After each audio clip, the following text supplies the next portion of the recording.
नमस्कार, बहुत स्वागत है आपका।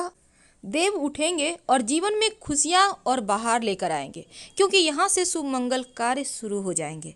लेकिन जब देव उठेंगे तो उनके स्वागत के लिए घर के मुख्य दरवाजे पर क्या डालें कि खुशियां दुगुनी चौगुनी हो जाए। कार्तिक माह के शुक्ल पक्ष की एकादशी को देव उठनी एकादशी कहते हैं। देव उठनी एकादशी चातुर्मास के दौरान जब पाताल लोक में निद्रालीन हैं भगवान श्री हरि विष्णु, अब अपनी नींद पूरी करके देव उठनी एकादशी को जागने वाले हैं और इस दिन से एक बार फिर से भगवान विष्णु पूरी सृष्टि का कार्यभार संभाल लेंगे और यहाँ से तमाम शुभ कार्य शुरू हो जाएंगे।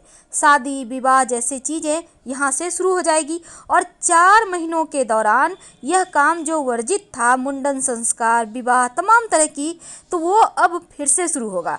तो भगवान श्री हरि विष्णु के जागने पर एकादशी के दिन भक्त उनकी पूजा करते हैं, व्रत रखते हैं और इसे देव दीपावली भी कहते हैं, क्योंकि देव जागने के इस पर्व के दिन मंदिरों में भी सजावट होती है और इस बार देव उठनी एकादशी और इसी दिन तुलसी जी का भगवान शालिग्राम से विवाह हुआ था और रचाया भी जाता है।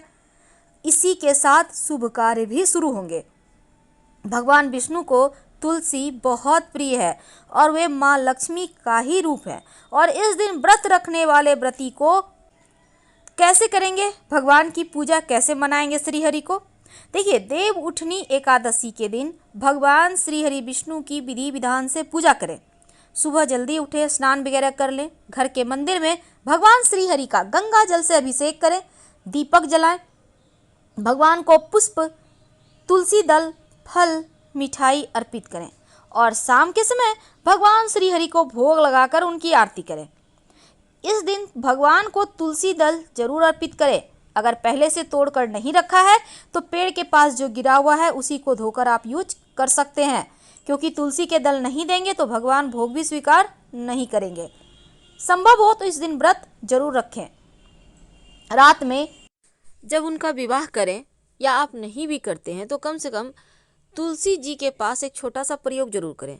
मौली धागा तुलसी के तने में बांध दें या फिर तुलसी के पेड़ पे हल्का सा लपेट दें। आप चाहें तो जब आप विवाह करवाएंगे तो शालिग्राम भगवान को पीले वस्त्र और माँ तुलसी को लाल वस्त्र अर्पित करें और बाद में दोनों ही वस्त्र में 2 गांठ लगाकर अपने विवाह के वस्त्र में छुपाकर रख दें, या फिर आप चाहें तो अपने जहाँ भी ज्वेलरी वगैरह रखती हैं, श्रृंगार की वस्तु रखती हैं, वहीं पर छिपाकर रख लीजिएगा। देव उठनी एकादशी के दिन परिवार के सभी सदस्य भगवान श्री हरि विष्णु को जगाने का आवाहन जरूर करें। इसके बाद तुलसी विवाह में शामिल होने के लिए घर के सभी लोग और अतिथि स्नान वगैरह करके स्वच्छ वस्त्र धारण कर विवाह में शामिल हों। जहाँ पर आप तुलसी का पौधा रखना चाहते हैं पहले सफाई करें, वहाँ पर आप शुभ मंगल प्रतीक चिन्ह बनाएं और जो रंगोली होता है उसको जरूर बनाएं। इसके बाद एक तुलसी के पौधे को एकदम बीच में रखें। तुलसी का पौधा रखने की जगह आप गेरू से भी रंगोली बना सकते हैं या चावल के घोल से बनाएं और तुलसी के गमले में भी आप अच्छे से सजा दें। विवाह का मंडप सजाने के लिए आप गन्ना का इस्तेमाल करें, ईख जिसको कहते हैं। चारों तरफ से ईख का 4 कोनों में लगाकर और बीच में ऊपर में बांध दें। विवाह का आयोजन करने के पहले तुलसी के पौधे पर चुंदरी जरूर अर्पित करें। चुंदरी नहीं है अगर आपके पास तो लाल रंग का छोटा सा कपड़ा ही ऊपर से अर्पित कर दें, ज़्यादा भारी कपड़ा मत लीजिएगा। और फिर आप चूड़ी, बिंदी वगैरह श्रृंगार की वस्तु तुलसी के पौधे के पास अर्पित कर दें। तुलसी के पौधे के दाहिने तरफ चौकी पर शालिग्राम भगवान को पीले कपड़े पर विराजमान करें और उनको आप विराजमान करने के बाद पीले पुष्प अर्पित करें। तुलसी के पौधे के साथ गमले में भगवान शालिग्राम को अब वहाँ पर रखें और उन पर दूध से भीगी हुई हल्दी अर्पित करें। यानी आपको हल्दी की गांठ थोड़ा सा दूध में लगा के रखना है और उसको अर्पित करें, या फिर दूध में 1 चुटकी हल्दी पाउडर डालकर उनको अर्पित करें। भगवान शालिग्राम को अक्षत की जगह तिल का इस्तेमाल करें, क्योंकि भगवान शालिग्राम को अक्षत नहीं अर्पित किए जाते। भगवान श्री हरि के रूप को अक्षत अर्पित नहीं किए जाते। माँ लक्ष्मी को कर सकते हैं लेकिन शालिग्राम भगवान को नहीं, इसलिए उनको आप तिल से अभिषेक करें। पूजा के समय आपको फल में कम से कम 5 तरह के फल ले लें, आपको जो भी मिल जाए मौसमी फल, उसमें ईख यानी गन्ना जरूर होगा, और पानी वाला सिंघाड़ा भी रखिए।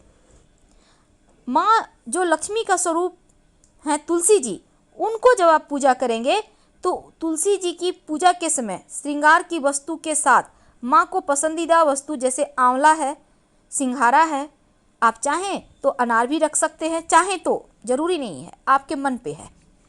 और विवाह के समय आप शालिग्राम भगवान को पीला वस्त्र और तुलसी जी को लाल वस्त्र, या फिर आप चाहें तो कलावा, दोनों को अर्पित कर दें और दोनों ही कपड़े में या कलावा में 2 गांठ लगा दें। बाद में उठाकर जो विवाहित महिलाएं हैं अपने पास संभाल कर रख लेंगी। आपके जीवन में भी बिल्कुल तुलसी और शालिग्राम के तरह ही प्रेम रहेगा और आप लोगों में परस्पर जो भी परेशानी है वो समाप्त होकर आपस में प्रेम बढ़ता जाएगा। विवाह के समय जो भी बोला जाने वाला मंगलाष्टक है जरूर बोले, और घर के जो पुरुष सदस्य है भगवान शालिग्राम को चौकी समेत हाथ में लेकर तुलसी माँ के साथ परिक्रमा करें। तुलसी जी का विवाह संपन्न होने पर भोजन और प्रसाद आप सब में वितरित करें और खाएं, और साथ ही थाल बजाकर उठो उठो वासुदेव, उठो उठो वासुदेव जरूर बोलें। पौराणिक कथाओं के अनुसार एक बार माँ लक्ष्मी ने भगवान विष्णु से कहा कि हे नाथ, आप दिन रात जागते हैं और फिर लाखों करोड़ों वर्षों तक सो जाते हैं तथा उस समय समस्त चराचर का नाश भी कर डालते हैं। आप नियम से प्रतिवर्ष निद्रा लिया करें, इससे मुझे भी कुछ समय विश्राम करने के लिए समय मिल जाएगा। तब भगवान विष्णु मुस्कुराए और कहे कि देवी, तुमने ठीक कहा, मेरे जागने से सब देवों को, खासकर तुमको कष्ट होता है। तुम्हें मेरी सेवा से जरा भी अवकाश नहीं मिलता, इसीलिए अब मैं प्रतिवर्ष 4 मास शयन किया करूँगा और तुम को उस समय देवगणों को अवकाश भी मिल जाएगा, और यह मेरी निद्रा अल्प निद्रा कहलाएगी। यह मेरे भक्तों को परम कल्याणकारी और उत्सवप्रद पुण्यवर्धक होगी। तो इस दिन घर के मुख्य दरवाजे पर आप फूलों से थोड़ा सा रंगोली ही बना लें। आप चाहें तो अबीर गुलाल से भी बना सकते हैं। रंगोली के बीच में शाम के वक्त एक दीपक जलाइएगा, और संभव हो तो पास के मंदिर में जाकर भी एक दिया जला दें। लेकिन रात में सोने के पहले थोड़ा सा सरसों, पीली सरसों के दाने लेकर आप हल्का सा पूजा करने के बाद, याद रखिए, पूरे घर में छिड़किए और थोड़ा सा घर के चारों तरफ छिड़क दें, या फिर चारों तरफ जगह नहीं है तो घर के मुख्य दरवाजे के बाहर हल्का सा डाल दें और बिना पीछे मुड़े घर आ जाइएगा। पहला, अगर मान लेते हैं आप पीला सरसों नहीं है आपके पास, आपने लेट से वीडियो देखा, तब ऐसे में लौंग होगा तो एक लौंग ले लीजिएगा, घर के लोगों से उतार कर लौंग उल्टा उतार लीजिएगा अपने बाएं हाथ में लेकर, और लेकर घर से उत्तर दिशा की ओर फेंक दे।